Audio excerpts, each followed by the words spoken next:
So this is day 7 of being inside one room for 14 days. So I'm left with nothing but memories really of the outside world and of Ironborn and my really positive swim and bike and run. So what I'm gonna do is I'm gonna take you kind of through my day, through my race, if that makes sense. The first thing we're going to talk about is the obvious mistakes I made. This is how I dissect a race, is before I even look at my swim, bike, run, I look at the kind of real obvious time losses that I made on such a big day. So that's what we're going to go through first, and then we'll break it down into the swim, bike, run a little bit more. I need to be honest with you. We are struggling for things to do in this room. So we've decided in the morning we're going to go for a walk on Jackie. So show Jackie. Jackie is the treadmill that we have in the corner of our room. I'm going to go for a walk because we're just so sedentary at the moment. We're just sitting or lying on the bed and we're 6 days in and I feel like I need to do more. So let's walk.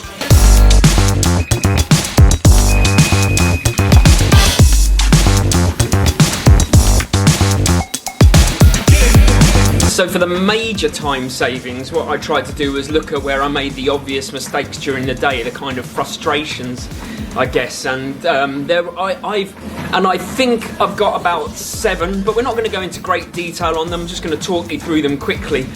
And the first one is that I definitely need to take water with me for the start of the swim because I want to make sure that my goggles don't mist up. I don't think it cost me any time in the race because my goggles didn't mist up, but it certainly cost me stress at the start. And my wetsuit rubbed on the back of my shoulder during the swim, which was, again, don't know if it cost me any time. I stopped a couple of times to try and readjust, but it was uncomfortable. Also, I miscalculated how long it was to the first aid station, so I hadn't finished my bottle, and I had to literally stop my bike and then drink the rest of my drink and switch my bottle, which cost me probably a good 30 seconds to a minute, so there's time there. And transition 1, I took nearly 7 minutes on purpose, but perhaps I could have practiced transition at home, and then we're already looking at maybe a saving of 3-4 minutes in total. Then there was kind of 3 places where I think I could have saved time on the run, and that was that my race belt, it wasn't the right size for me. I don't know how it happened because it is my race belt, but it didn't fit when I started the run, kept falling down, so I had to tighten that, probably cost me a minute. Also, maybe I stopped too long on some of the aid stations. I did stop to talk to my family at points, and that would have cost me momentum. And the last one was that the gels and hydration that I left in transition for every time I went through were left in the sun, and it was like drinking hot tea hydration. It wasn't pleasant, but I don't think there's anything I could have done about that. But those are the things that I noticed that probably cost me the most time outside of the actual racing. Maybe 5-6 minutes in total. So, easy time gains there. At least I can see outside, I just can't feel it because these windows don't open, but that's Thailand out there.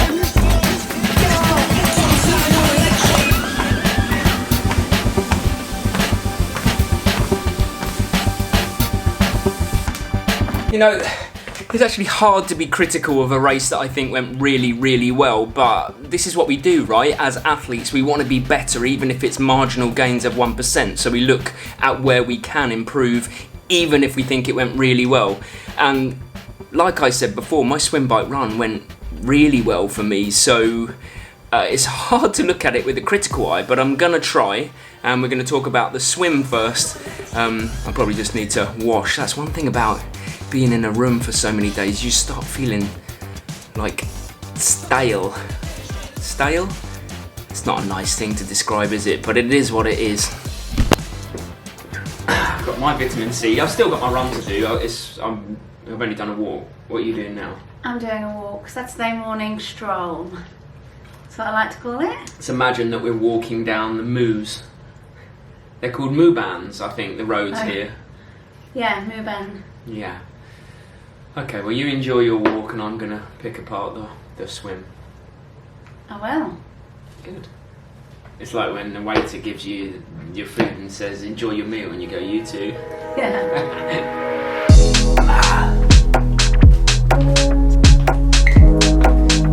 this is essentially the bathroom. The mirror, the sink, the shower and loo, and that's it. This is the other room. So let's talk about the swim, shall we? Well, actually I don't have very much to criticise about the swim because I swam at 1:41 per 100 metres, which is much faster than I was planning, and my overall swim time was faster than I anticipated. So in general, really happy. Obviously the current helped a lot. But if I were to be super critical with myself, I would say that I didn't handle the current very well on the first lap because it spat me out to the side of the buoys, and I ended up spending quite a lot of my energy trying to come back round diagonally to get back to the place where you run out and go round. So that caught me out actually. I was swimming like one minute for the 100 metres, which is beyond what I would have ever been capable of normally. So I think it caught me out.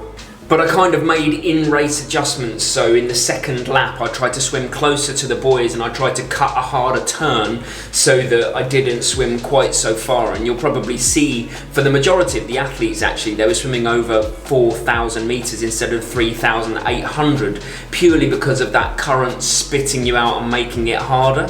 And the only other thing that maybe I could pick apart from that swim was that perhaps on the first lap I could have swum a bit shallower close to shore on the bit when you're swimming against the current. Because the shallower you are, the less strength there is in the current, and I kind of knew that, but I was still swimming a bit deep. So when I got a bit shallower, my times did improve slightly, but not significantly. I mean, we're still talking about over 2 minutes per 100 metres purely because the current was just so strong out there. But realistically, I can't have many complaints about that swim because it really went well for me. I was aiming for 1:10 and I got 1:08, so, you know, I'm happy.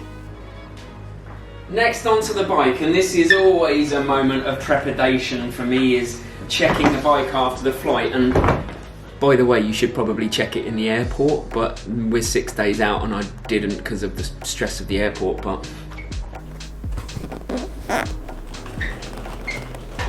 so let's talk bike while I'm checking my bike. And before we start, actually, again, I can't be too critical of the bike leg because for me, it went absolutely brilliantly. Like, there's very little I can think, oh, God, I could do that better. You're right there.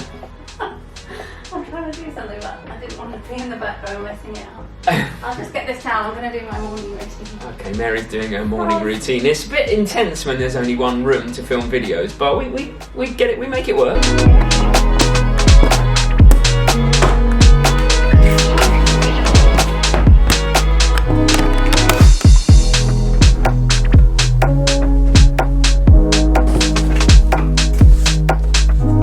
Okay, so, foam ruined there.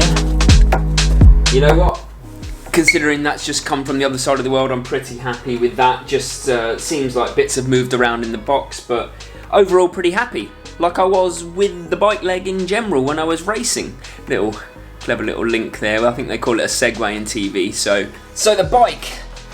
Here was my plan going into it. We've already spoken about it, but in terms of making sure that I didn't go too hard and that I could execute on the run, I tried to stick to within a zone 2 heart rate, of course, and also I had a power goal, which it was around 75%, I think, of my FTP. So if you work on power, FTP means functional threshold of power, but 75% put me in the 180 to 190 watts. My FTP is 240, which I'm quite happy with being a skinny rat boy. And yeah, I watched a few cyclists go past me, quite a few actually, but what I was doing as that was happening was just making sure that I was playing my game, not their game. And I was fueling and hydrating with real commitment. So I was making sure that every 10 minutes I took some good glugs of my electrolyte drink, and every 25 minutes I was taking on a gel, and every 1 hour I was taking on something solid like an energy bar, which I had in my bento box on the top frame of my bike. And what that allowed me to do was really break the ride up. I mean, every 10 minutes I was doing something, but so it really never felt like it was 180 kilometers of cycling. It felt like every 10 minutes I was concentrating on executing on something else. So it really was broken up nicely.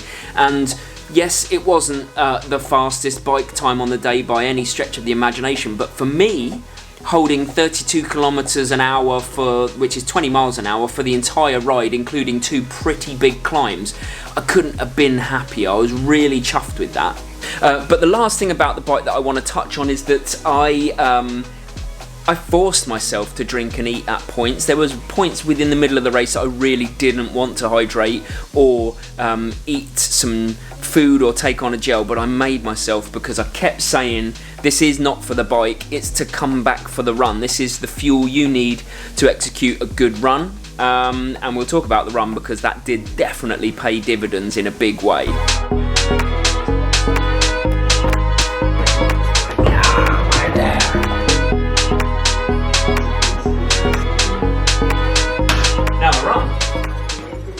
I'm going to say 2 things before I jump on Jackie, which is the treadmill, by the way, before it sounds saucy. And that is that when you're running on these things in here, it gets really, really hot without the benefit of the fan. I'm not complaining, just acclimatising, it just is what it is. But also, Mary and I, in celebration of the men's and women's Olympic marathon, we're going to run a marathon for our next video between us, not one, 5k on, 5k off. It's not going to be pleasant, but we think it might make a good video. Right, Jackie?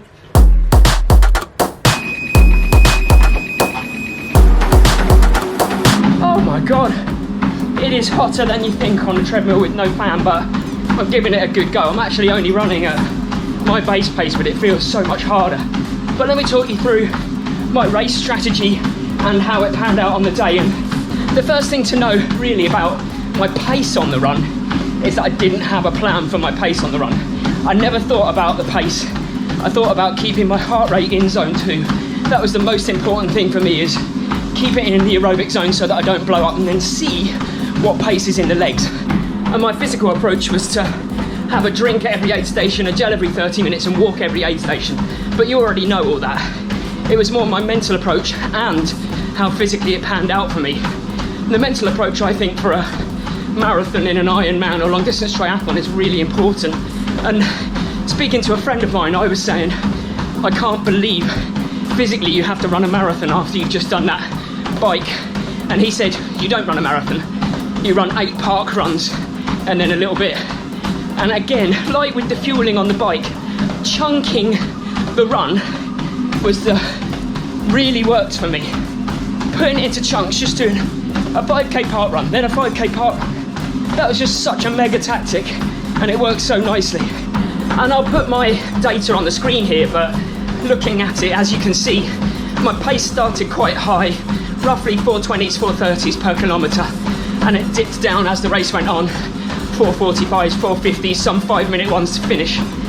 But the crucial thing here is that I let it. I didn't chase the pace, I let it because I needed to keep my heart rate top of zone 2, which is what I did. And that is what saw me overtake people that had got it wrong on the bike, or got it wrong on the run, maybe chased their pace, or not fueled and hydrated right on the bike. That's where I came into my own. Oh my god.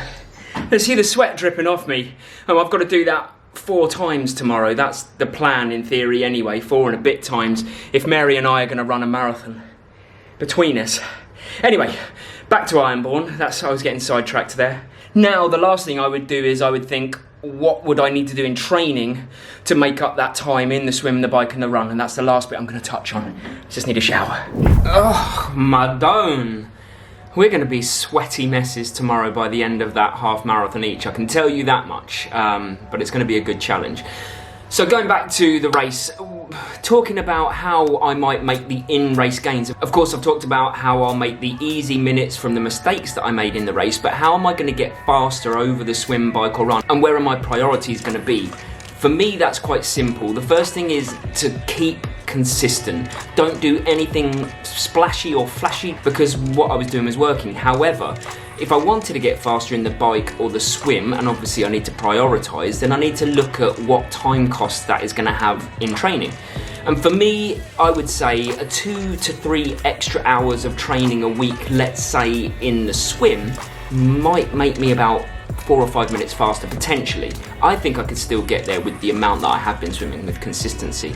But you give me those 2 to 3 hours in the bike more a week, and I really think I could make 15 to 20 minutes gain if it's really focused. So as you can see, not all training sessions, not all hours that you have for training are equal. You have to look at where time is best spent, because of course the bike is about 55 to 60% of your race, probably more, 55%. So of course you want to put more time in training that if that's one of your weaknesses. So that's where I'm going to look for maybe a few more turbo sessions. I am going to swim quite regularly because I'm in Thailand, and why wouldn't you? It's outdoor swimming, nice warm temperatures. But I'm going to try and keep the run ticking over. Nothing major there. This is all hypothetical, by the way. I'm not doing another one of these. This is if I was. And I've just noticed that my hair looks shocking because I've just got out of the shower. So what's coming up on the channel? As you know, if you follow the channel, we've moved to Thailand. We're sitting in a quarantine hotel right now, waiting to get out of the room. We've got another 7 or so days until we're allowed out. So that's really exciting. Coming up before then, we're gonna run a marathon on a treadmill, which is gonna be disgusting. We're gonna give you a day in our lives in quarantine, and then we're out. Then we're free, and then it really begins. All the exciting footage. We're going to get to beaches, hopefully do exciting runs. We're going to just show you our new lives over here and see where it takes us. So we hope that you'll join us for the journey, and I hope that you got something out of this video. It's really hard to make a video in a room, but hopefully it's been interesting enough. Right, marathon tomorrow. That'll be out Wednesday. See you then.